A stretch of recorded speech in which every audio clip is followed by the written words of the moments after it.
Coming to you direct from Silencer Shop Studios, home of the Glass Case of Emotion. SilencerShop.com, the easiest way to buy silencers online, period. Stand by for education, enlightenment, enjoyment, and entertainment. He's not here to talk about your feelings. He's not here to say what you want to hear. He's here to say what needs to be said. Ladies and gentlemen, and children of all ages, please welcome your host, the pimp hand of America, Professor Paul Markle. Hello and welcome to a Wednesday episode of Student of the Gun Radio. Thank you for taking the time to be with me and Zachary and Jarrad and all of us today. You kind of ruined that because I was going to say, you're welcome. And then you said my name. It's like, well, crap, I'm not here with myself. No. That was Zachary's voice. Hi, I'm here. What's up? Yep, Zach, the shipping ogre, is joining me in the studio. And Jarrad he's joining us live via satellite from the Salt Lake City studio. Here I am.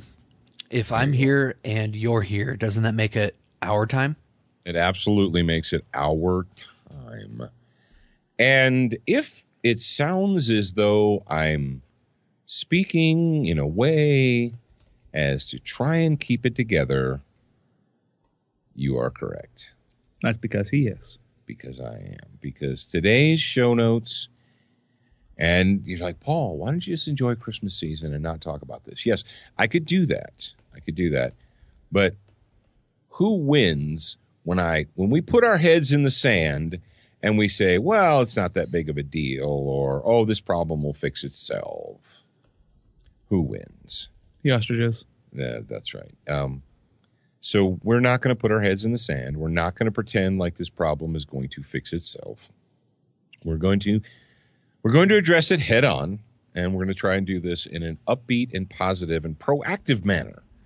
We're not just going to complain. We're going to talk about things that we can do, that we have the power to take care of. And I got a question for you guys. Are you enjoying the Advent calendar thing? If you missed out on, I know a lot of you are listening today who were not listening to us 365 days ago. And I hope that you're enjoying the Advent calendar on studentofthegun.com. Zach, where did we originally, or Jarrad might be able to answer this, but the original, were those on our regular YouTube channel or the homeroom channel, or where were they? The videos? Originally. They were on the OTT apps, Apple TV, Amazon Fire, Roku. Oh, that's where the Advent calendar videos were? Yep. And our Facebook page. Oh, okay. Oh, that's right. Facebook. I was curious because, we did the fire extinguisher gun, and of all the guns, of the 25 guns that I featured, that was the one that generated the most buzz, I guess you could say, or interest or discussion. I think that was viewed, if I'm speaking correctly, over 150,000 times. I think that one particular video was viewed like 150,000. Yeah, like when we released it. Yeah. Yeah. Oh, man. And you would think that people would get it. Like, how many times have I explained the fire extinguisher gun? Multiple, right? At least one. I mean, have I explained it? Have I talked about it at least one time, Zachary? Zachary says I've talked about it at least once. Well, I mean, I'm not wrong, am I? Yeah. What did your dad used to say? If I've talked about it once, I've talked about it 1,000 times. Or if I've said it once, I've said it 100 times. Yeah, exactly. But the fire extinguisher gun is a gun that people they cannot ignore. They might want to try. You might try to ignore it, but you can't do it. No, it will not be ignored. How's that sound? All right, but it's not just the fire extinguisher gun. There's all kinds of other Advent calendar gun type things on there, and we want you guys to take advantage of it and enjoy it this holiday season. And today is Wednesday, which means that if you're an early morning listener to Student of the Gun Radio, then we will have yet another Facebook Live video for you guys today at 5 o'clock. And if you missed it, go back and watch it later. But Monday, Tuesday, Wednesday, Thursday, we're doing 5 p.m. Mountain Time Facebook Live videos, and that's studentofthegun.com/Facebook. You can join us. Is that not correct? That is That correct. sounds absolutely correct. All right. That's where one of my kids picks it up. There you go. One of my kids. So today being Wednesday means that we're going to do one of our things. So we're going to have a fighting fitness. And before I get into the fighting fitness today, I was tempted on Saturday to do a Facebook Live, but I didn't want to overload you guys. I was afraid if I do it too many times, it'll overload you and then it won't seem special. But one of the things I wanted to discuss was somebody asked me, they said, when do I get my light squat day? When do I get my light deadlift day if I'm doing starting strength? And the answer to that is you have to earn it. Is that not correct, Jarrad? That is absolutely correct. You have to earn it. You've got to get to the point where you have earned it, and you don't get to decide when you've earned it. Your coach decides. Oh man, really? Yes, really. So I'm actually I'm going to throw that into the topic here. We'll talk about how you earn it. Yeah, there you go. So for those of you who sent me Facebook messages and they're like, hey, how do I get my light squat day or my light deadlift day? You have to earn it. There you go. All right. Without further ado, King Julian, he's waiting ever so patiently in the wings, and he wants to get on it. So get on it.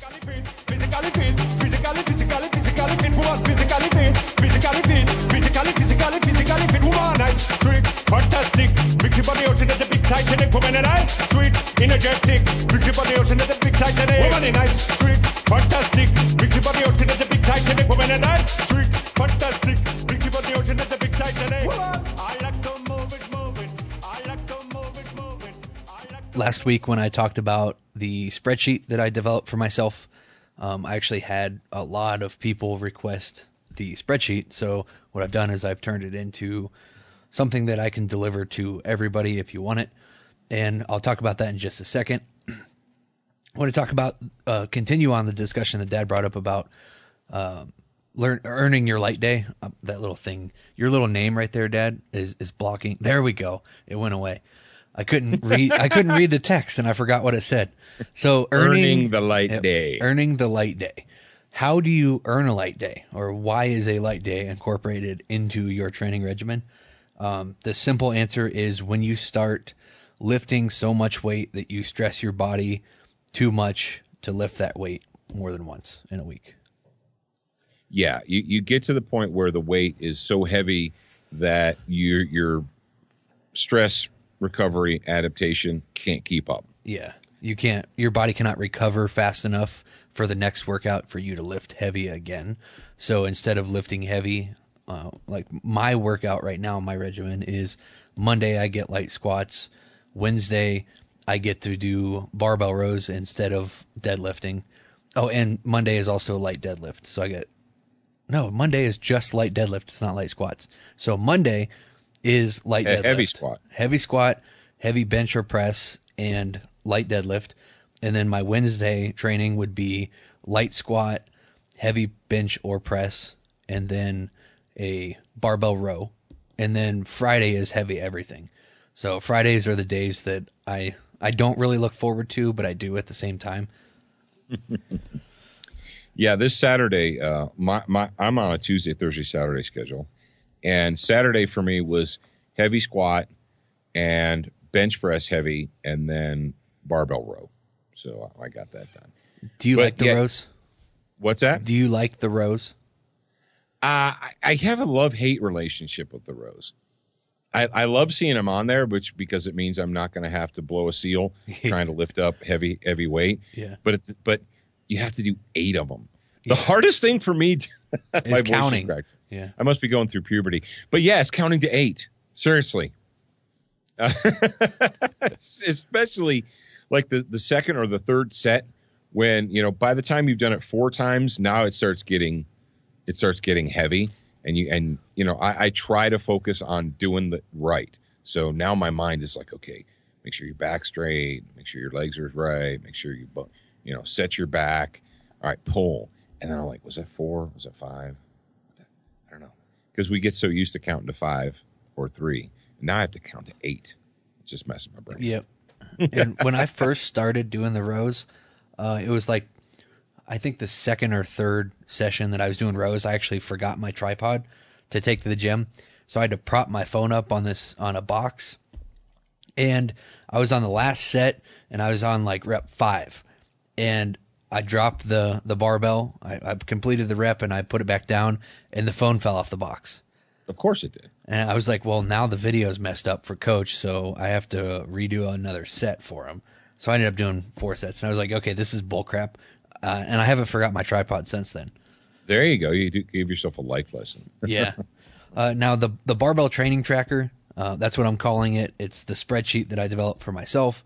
I had a lot of you message in or hit me up on Facebook asking for, hey, can you send me that spreadsheet? So, the spreadsheet shows you the workouts that I've done, the lifts that I've done through my linear progression, all the way from January to now it's mid-December, so it's a full year's worth of spreadsheet. And it's nice and organized. I've got different tabs for each month. So, and I've also got an instructional video for you to show you how to use it, because it is, at first glance, it might be a little confusing for you. So I took about, I think it was around 15 or 20 minutes to actually explain what each piece of the spreadsheet is for you. Those of you that don't care about tracking your results with graphs and stuff, then you won't need it.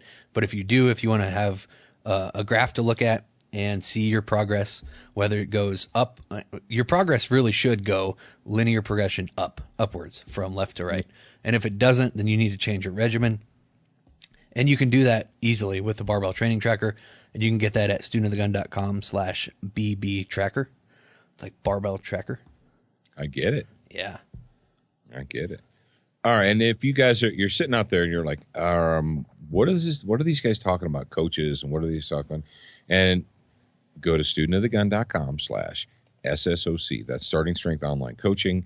And if you go to studentofthegun.com/SSOC, you can go in there, you can sign up, use the promo code SOTG, and you'll save yourself $79 off of your initial setup.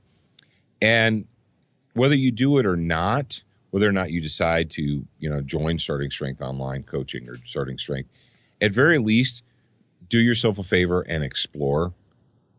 Go in there, take a look, get some of your questions answered, and so forth. This may be new to you. I mean, a year ago, actually doing heavyweight lifting and doing it correctly was completely foreign to me. Yeah. I knew all about, I guess you would say, cardiovascular fitness and conditioning strength. The push-ups, the sit-ups, all that stuff. I did all that stuff when I was in the Marine Corps. Push-ups, sit-ups, jumping jacks. You name the exercise, and we probably did it when I was in the Corps. And it was all about conditioning strength. And it was basically your slow twitch muscles, essentially, not fast twitch muscles. But not to get into that. But the fact of the matter is, if this is new to you, or if, ladies and gentlemen, if you're going to lift weight and you want to be stronger and you want to lift heavy weight, you really you owe it to yourself to talk to the professionals or find out how to do it correctly. Because if you do it wrong, legitimately, if you do heavy weight with an incorrect form, you can injure your back. You can injure your knees. You can do harm to yourself by doing it wrong. That is entirely possible. But if you do it right, then you won't. And that's kind of crazy, I know. Yeah. And that's another thing I did with the Barbell Training Tracker is I actually put direct links to specific articles that we've talked about previously, podcast episodes. There's actually links to apps in there. There's a bunch of just information in there for you. So there you go. And, of course, Fighting Fitness is brought to you by SWAT Fuel each and every Wednesday, and we hope you appreciate it. And we hope that you're making some good use out of that. And I'm guessing that a large percentage of my audience is going to do I promise to be more fit and more strong in the new year. Start now. Start now. And if you want to save some money from SWAT Fuel, you can go to SWATfuelstore.com and use their promo code SOTG2015 and save yourself some money there. Did you see the post from our friend Curtis at VSO Gun Channel? Regarding SWAT Fuel. No. He posted on Instagram that he had used a SWAT Fuel sample pack, and I assume it's the Plus P because that's the sample packs that we gave him. Yeah. And the picture was of 4 plates, so 4 45-pound plates on one side of a bar, and it was on a bench press platform or whatever they call that, just on the bench. And he said, I just tried the SWAT Fuel sample pack. He's like, I feel like I shouldn't do this. And it was just a picture of 405 pounds on the bench press. He's like, it seems like a good idea, but I feel like I shouldn't. Well, if you're doing that, rock on, go crazy. Make sure you have a spotter. Make sure you have a spotter. But yeah, you guys can go to SWATfuelstore.com and browse around and do what you want to do. All right, Crossbreed Holsters makes the Super Tuck Deluxe. That is the most comfortable inside of the waistband holster. I think it's the highest quality, most comfortable you're ever going to wear. I'm wearing one right now on my body, and I do it pretty much every single day for 10 to 12 hours a day. And you can, too, if you go to crossbreedholsters.com. Now, Crossbreed Holsters, they got the holsters, they got the inside, the outside, they got all the different things. And something that they have, and we're going to be talking about in the future, we've talked about it before, but I think we forget. They have the ARK bag, A-R-K. And what I want you guys, here's your homework for today. If you've never heard of the ARK bag, A-R-K, what I want you guys to do is go to crossbreedholsters.com, and I want you to find the ARK resistor bag, and I want you to explore, and I want you to look at it, and then we're going to talk about it more in the time to come. Okay? There you go. Froglube, green, minty, fresh. It is extreme. Good to -40, and it's a veteran-owned company. They make a bio-based, not petroleum, firearms lubricant, and you can find those guys at froglube.com or brownells.com or anywhere you get your favorite lubricant products. You can get Froglube. I get Brownells for Froglube. Century Arms is the sweetest smelling arms maker in the U.S. of A. Yes, indeed, he do. And you can find out what they've got to offer at centuryarms.com. They've got the 100% made in the USA AKs, rifles, pistols. They have the Canic pistol line. They have imported guns. They have surplus guns. They have ammunition and accessories. And all you have to do is let your fingers do the walking and go on over there and check out their site. DuraCoat, because life is too short to have an ugly gun, beginning and end of sentence. And if you'd like to have a not ugly gun, well, you can go to Lauer Weaponry, L-A-U-E-R, weaponry.com. And just so you know, they do have a mobile-friendly site. Yes, indeed. If you've not been to their site lately and you want to do it on your handheld mobile phone, their website is mobile-friendly. And let me tell you what, that makes a difference. Attention, new listeners. We produced a complimentary online training course called 7 Training Tips That Could Save Your Life. Get instant access by joining the Student Lounge for free at studentofthegun.com. Do you watch Student of the Gun TV, read the blog, and follow us on Facebook? If you answered no to any of these questions, you are wrong, but you can easily fix yourself. Go to studentofthegun.com to find everything SOTG.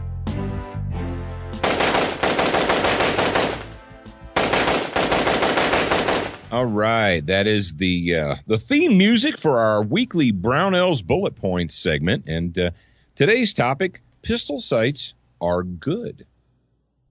All right, moving on. Now, pistol sights are good. I recently reshared, I wrote an article back in, when was it? It's been a while, a few months ago. I wrote an article called 3-Dot Sights Suck and Everyone Wants Them. And in the article, I thought, Jarrad, I explained myself and my reasonings, and I thought I explained the topic in detail. I thought I did. But according to the responses and some of the comments, apparently either A, people didn't read it and they just commented on the title. People wouldn't do that, though, would they, Jarrad? Were they comments on Facebook or on the actual article? Comments on the actual article and on the Facebook thing, on both.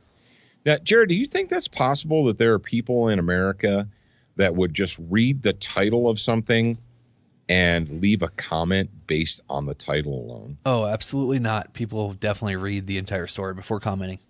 Yeah, they want to. Okay, it was back in August that I published this article. And I find it just odd or strange, the lengths that people will take to miss the point. And so I decided to reshare this article. And if you don't want to read it, don't read it. I don't give a crap.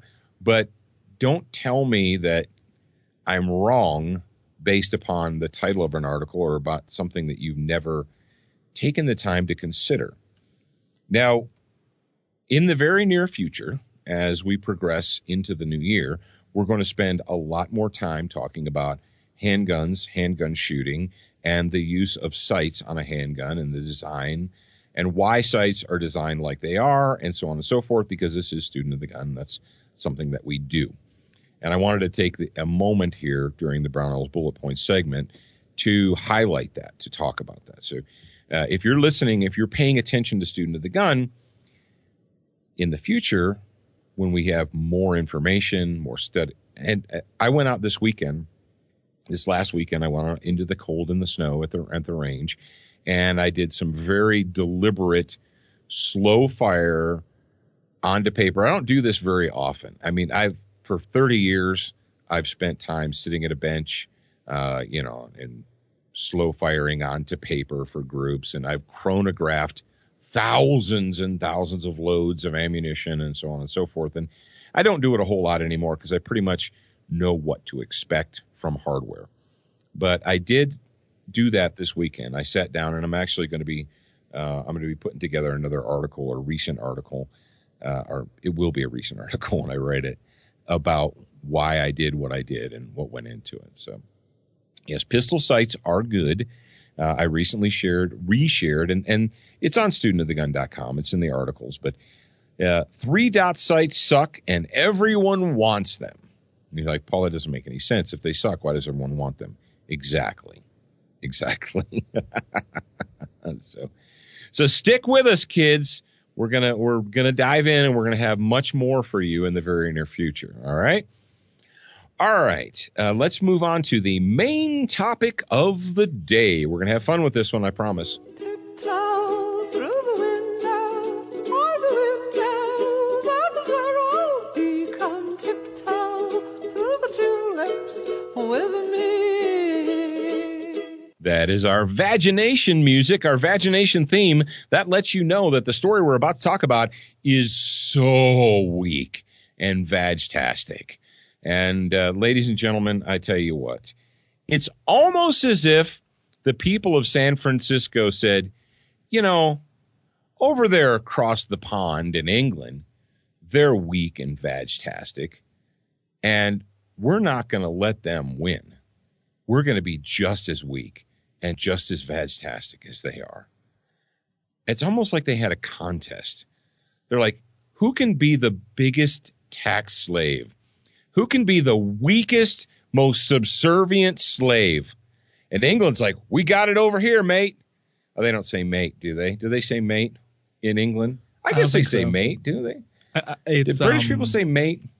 I can't remember what the British slang for friend is. I don't know. Compadre. Yeah, that's it exactly. That's what British people say. They refer to their friends as compadre. I really can't. Comrade. Remember. I know there is one. I think they just refer to their friends as comrades. Everyone's a comrade in England. So we have a story here for you from ABC7news.com. Anti-tank weapon turned in at San Francisco gun buyback. And you just got excited. You're like, no, really? An actual anti-tank weapon? Oh, well, don't get too excited. And I'm going to go ahead, and we've got audio from the story, but I'm going to read some first. And this is from December 16th, 2017, Dateline, San Francisco, story from KGO. More than 270 guns were turned in during a weapons buyback event in San Francisco on Saturday. The buyback was held on Howard Street in the South Market area, where police collected handguns, shotguns, high-powered rifles. Apparently, they didn't get any low-powered rifles. And even an AT-4 anti-tank weapon. community leader Rudy Corpus Jr. with the... Jared, do you want to say what group Rudy Corpus Jr. is with? No, I can't. What is his organization? Nah, bro, I can't say that. Nah. He's with United Players, and Players is spelled P-A-L-Y-A-Z. Yes, Rudy Corpus Jr. with United Players said San Francisco took a big step toward being less violent. We're going to dissect this for you guys. Oh, trust me. But what you may not know is that the subservient tax slaves, the peasants of the greater San Francisco area, they didn't just save California on Saturday. Oh, no, that would have been nice if they saved California. They didn't just save the United States on Saturday. They didn't just save the world, like the planet Earth, right? No, they saved the universe. And I want you guys to listen because we have actual audio of the universe being saved in San Francisco on the previous Saturday. Go ahead, and it's going to start out with the local news talking heads. It looked more like this. Ooh, yeah. ABC 7 News was on Howard Street in the South of Market area when police showed off this AT-4 anti-tank weapon. Somebody turned this in on gun buyback day. Officers also collected handguns, shotguns, and high-powered rifles. A community leader believes San Francisco took a big step towards being less violent today. We got a bazooka off the streets. We got a cannonball off the streets. We got assault rifles. We got everything that you can name that could destroy a whole universe, and we get rid of them within hours. Okay, so according to Rudy Corpus Jr. with United Players, is that how you say that, Jared? United Players. Yep. Remember, it's P-L-A-Y-A-Z. They got a bazooka off the street. They got a cannonball off the street. I'm assuming someone turned in a spherical object made of steel. They got assault rifles off the street. Everything that you could name that could destroy a whole universe. That is right. Congratulations to the subservient and weak tax slaves of the greater San Francisco area for saving the universe. You know, I think maybe the people of San Francisco could be the next Guardians of the Galaxy. What do you think, Zach? No, they're not cool enough. No. Well, when I saw that Rudy he let everyone know. He was talking to ABC 7 News, and they broadcast that on the television. So it has to be true because it was on the television, and it was the news story, and the news wouldn't ever lie. Right? They would never lie to you. So Never. Rudy says that when I heard that they had saved the universe by getting, everything that you could imagine, everything you could name that could destroy a universe, I was assuming that they turned in an Infinity Glove. Gauntlet. Infinity Gauntlet. Yeah, I was assuming that the Infinity Gauntlet had been turned into San Francisco PD. What about, do they get a nuclear bomb? Well, I don't know, but even a nuclear bomb isn't strong enough to destroy an entire universe, Zach. I don't know. I think he knows what he's talking about. When you're talking about destroying the whole universe, we're talking about like the Infinity Gauntlet. Now, if you're going to turn in an Infinity Gauntlet to San Francisco PD to save the universe, if it's minus the gemstones, you know that it won't work. I mean, you have to have all of them. So if it just has 2, that doesn't really help. Well, that's not entirely true. You have to surrender. Well, you have to surrender. If you really are serious about saving the universe, San Francisco PD has to take the Infinity Gauntlet, lock it up in their safe, in their evidence safe, and it has to have all 5 gemstones. 4. Or is it 5? I'm pretty sure it's 5. I thought Jared, it's it's not 5, isn't it? I thought it was just the knuckles across the back Marble of your hand. geeps are losing their mind. I'm pretty sure. What you want to do right now is, Zach, look up Infinity Gemstones. Okay. Ladies and gentlemen, I really do not believe that a fully functioning AT4. 6. There's 6. Space, mind, reality, power, time, soul. There you go, freaks. So it's 6. There's 6 gemstones that you got to put in the gauntlet. Thanos is out there. He knows. But anyway, and actually, you're talking to a guy, or a guy is talking to you through a black carbon steel microphone that has actually carried and fired AT4 anti-tank rockets when I was back in the olden days when I was a United States Marine. And when you fire an AT4 is it's a solid one-time use. Or you've got a reinforced fiberglass tube, and inside of it is a shape charge rocket, and you fire it, and it goes boom. It makes a loud noise, and the rocket goes downrange and explodes and does what rockets do.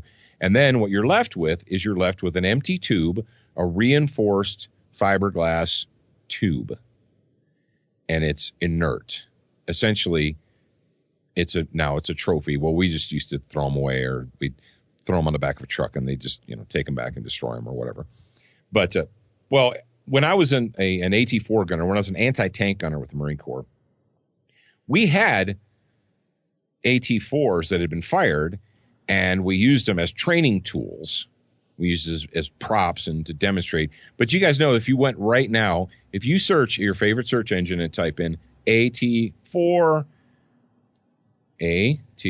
that's Adam, Tom, for sale, you can go to Amazon.com. No, you can go to eBay. There we go. I know you feel dirty if you go to eBay, but you can go to eBay and you can get an AT4 pre-fired launcher, or post-fired launcher, not pre-fired launcher, a post-fired launcher mounted to a wooden desk plaque. Oh, that's a replica. That's not a real one. Now, I want a real one. I want an actual AT4. I think you have to go to Arms List or Guns.com. Here we go. For sale, USM 136 AT4 rocket launcher, perfect condition. All right. Well, it's in perfect condition after it's been fired. Jarrad, do you believe that they might have been a little bit more excited if they got an AT4 that actually had a live rocket inside of it? They probably don't even know the difference. No. So somebody turned in where would you get that in California? They probably got it from Pendleton. But an AT4 launcher. But a bazooka, a cannonball. Now, do you think that Rudy from United Playas, is he concerned at all that the cannonball was turned in but not the cannon itself? So if someone turned in a cannonball, and he literally said that at the San Francisco gun buyback program that someone turned in a cannonball. So they got a cannonball off the street, yo. But is Rudy not at all concerned that the cannon that the cannonball goes with is still out there somewhere? It could still be on the street. You don't know. These questions have to be answered. I thought you would appreciate that. You're like, whew, the universe was saved by a bunch of brainless San Francisco, good subservient tax slaves by surrendering their bazookas and cannonballs and everything that you could name that could destroy an entire universe. I've actually, I've got a caller on the line that has a message for Rudy. Okay. Do you want me to go ahead and pipe the caller in? Yeah. Put him on. Put him through. We'll go ahead and let everyone listen. Catch me outside. How about that? Catch you. Yep. There's our caller. What the hell was that? What? What? I don't even have. What did that person say? You don't know who that is? No. Cash Me Outside? Yeah, you don't know who Cash Me Outside is? Okay, I didn't know that's what that was. Cash Me Outside? Yeah, how Cash Me about Outside, that? how about that? Yeah. The freaking 14-year-old gangster girl? Yeah. Is that about United? Is she one of the United Playas? Playas? I think she was a blood. I don't know if she's a Playas. Now, on Monday, we talked about the Guns for Groceries thing.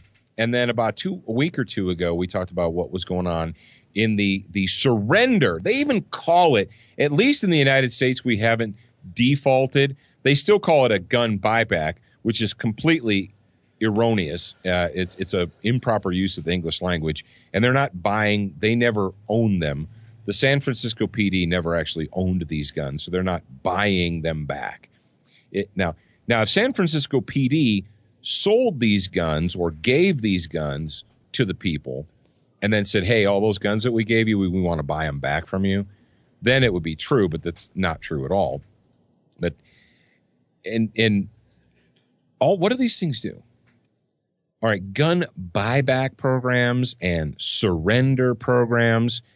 They're part of a program. They're part of a determined effort to normalize the idea that guns in and of themselves, firearms, weapons, whatever, are bad, and you shouldn't be allowed to have them. You are a dunderhead. You are a moron. You are a blithering idiot. And if you allow a firearm to be in your house, you're part of the problem. And you say, Paul, no one's that soft in their mind.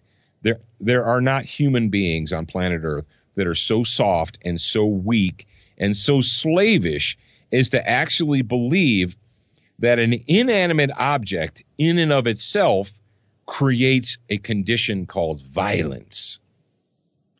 That can't happen, except we see it all the time. These are government-sponsored programs.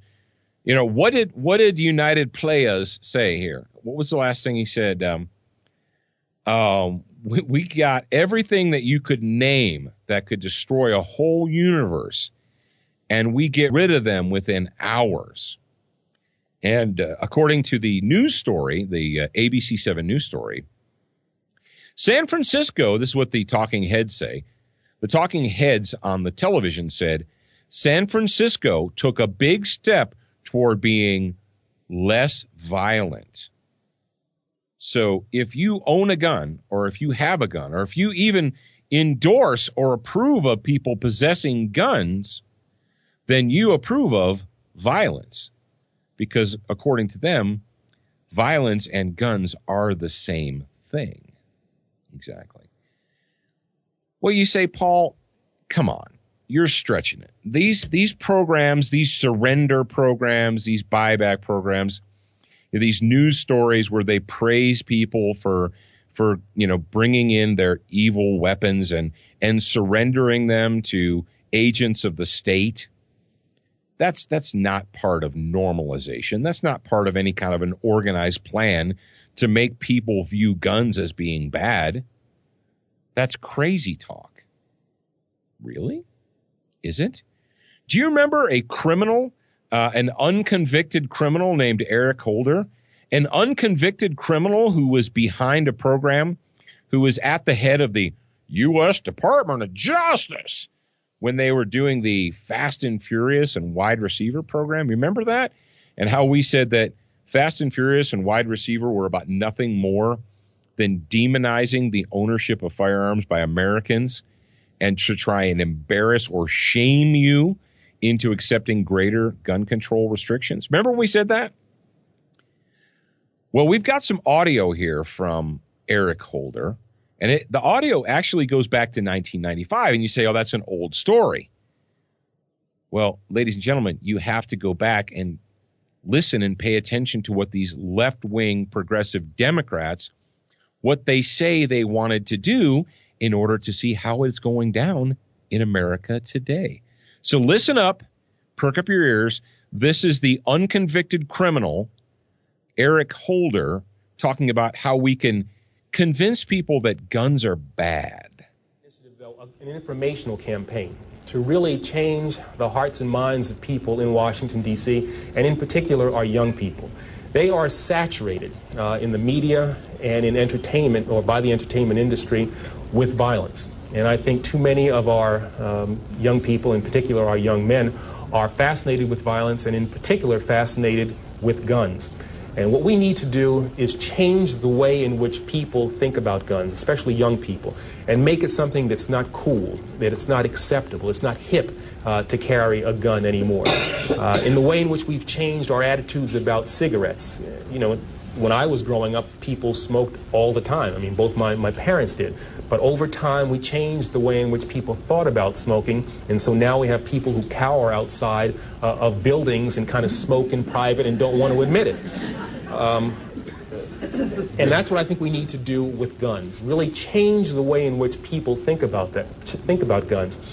Now, this is not going to be something that's very easy to do because we are, quite frankly, fighting something that appears, every day on television, on the radio, in our popular music, in movies that these kids are exposed to. It will be an effort that will entail things that I'm really not familiar with. I think I'm a pretty good lawyer, but we need to get really innovative, creative things that are going to grab the attention of these kids and change, as I said, the way in which they think about guns. And so what I've asked is that the creative community in Washington, those ad agencies that create these snappy ads and make me buy things that I don't really need, devote that talent in a more constructive way so we can get at the minds of these young people. This informational campaign, I've also called on the newspapers and the television stations to devote to us time and space so that we can get these ads, so we can use these spots, and not to give us 1, 2 o'clock in the morning ads when nobody's watching, but at the time when people, particularly young people, are watching television, so that when they're watching, the Fresh Prince of Bel-Air or Martin or whatever else they watch, and yeah, I watch those things once in a while, so that they'll see these ads and they'll be grabbed by these ads. I've also asked people who have influence over youngsters, entertainers, athletes, to be involved in this program as well. But not only them, community leaders, Jesse Jackson, Mayor Barry, people who have credibility with young people should be on the television, on the radio, as much as we possibly can, and telling these youngsters that it's wrong to carry a gun, and that if you have information about people who are carrying guns, you've got to share that with Chief Thomas and with his people as well. I've also asked the school board to make a part of every day some kind of anti-violence, anti-gun message. Every day, every school, at every level. One thing that I think is clear with young people and with adults as well is that we just have to be repetitive about this. It's not enough to simply have a catchy ad on a Monday and then only do it every Monday. We need to do this every day of the week and just really brainwash people into thinking about guns in a vastly different way. We also want to have a hotline that we will set up and have the number of that hotline that would just go out there, and that would be something that people would have emblazoned in their minds so that when they see a gun or become familiar about the facts of a gun crime, they would call that hotline and pass that information on. What we need to do is we need to just brainwash the childrens, and we can't just brainwash them with 1 or 2 ads. We need every single day. We need your ad reps, your madmen, okay? We need them, Madison Avenue ad rep. We need them to formulate anti-gun ads. We need them to look up to people like Jesse Jackson, who had an extramarital affair with his aide and fathered a child with her because he's a good, upstanding guy. Marion Barry, okay? Eric Holder just said, Jarrad, am I crazy? Did Eric Holder just say people of influence that they look up to like Jesse Jackson and Marion Barry? Yeah. Marion Barry, okay, this was a 1995 interview. In 1990, 5 years earlier, Marion Barry was convicted of buying crack cocaine and smoking it in a hotel room with undercover narcotics agents while the mayor of the city. So that's someone you want your kids to look up to. I mean, that is somebody right there who you should emulate. Well, back then they didn't have a safe space, and all the stress from being the mayor every day, he just needed a release. He needed a release, man. He needed to score some crack, chill out, take his shoes off in a hotel room, smoke some crack, because right. So and Eric Holder was not alone. He was not standing out in the wilderness on his own as a progressive liberal Democrat saying that we need to make the very idea. And the thing is, he started talking about, if you guys notice, what did he do? At the very beginning, he said something about guns and we need to unglamorize guns. And then he said violence in our cities. So essentially, if you're a progressive liberal Democrat, guns and violence are the same. Guns equal violence, violence equals guns. Guns and violence are all the same. So guns are bad, violence is bad, and we just need to get to these young people, and adults too, but get to these young people in the elementary schools. We need them to take time every day to have anti-violence, which also means anti-gun.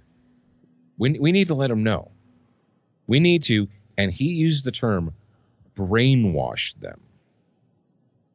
Not educate them, not teach them. No, because education, personal responsibility, being responsible for your own behavior, that's hard. We can't, there's no way we can tell people that they're responsible for their behavior, that they are responsible for their own actions. No, it's guns that cause you to be violent. And if there weren't guns, there'd be no violence in the world. Don't be a sucker. Don't be stupid. And if you're a cop and you participate, if you are a police officer and you are volunteering, or if you are working, or if you have a sheriff or a police chief who is organizing these gun surrender programs, they're part of the problem. And if you're a police officer and you participate in this, you're wrong. Get out of my audience. Get out of my audience. But it's my job. No. Get out of my audience. Go somewhere else. That is part of the normalization that guns are bad, guns are evil, people who have them are evil, only except the state, except the authorities, except the ruling class. Those who are better than you are allowed to have guns. You're not. But those who are better than you. And if you know someone that has a gun, you need to turn them in. Yeah. We're ramping it up, man. It's like we took Brave New World and 1984 and threw them into a blender, and we're like, hey, this is the future of America. Yeah. Whoo, yeah. We need to and the smoking thing. Yeah, his boss, Comrade Barry Hussein, everyday lifelong smoker. But you're not supposed to know that because we can't hold Democrats responsible for their behavior. Yeah. Oh, time for me to go. All right, kids, but we'll be back tomorrow. I promise. If I don't have an aneurysm and lose my mind, I'll be back and I'll talk to you tomorrow. Until then, remember, you're a beginner once, a student for life.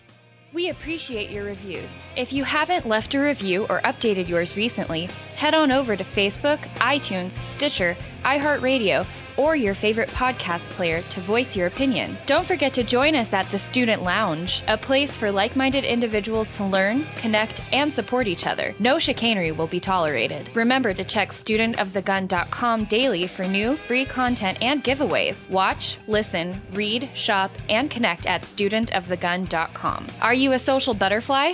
Connect with us on Instagram, Facebook, and Twitter for new content each and every day at Student of the Gun. Watch Student of the Gun TV and videos from our trusted partners on Roku, Apple TV, Amazon Fire TV, Chromecast, and even AirPlay. Go to studentofthegun.com for direct links, and remember, you're a beginner once, a student for life.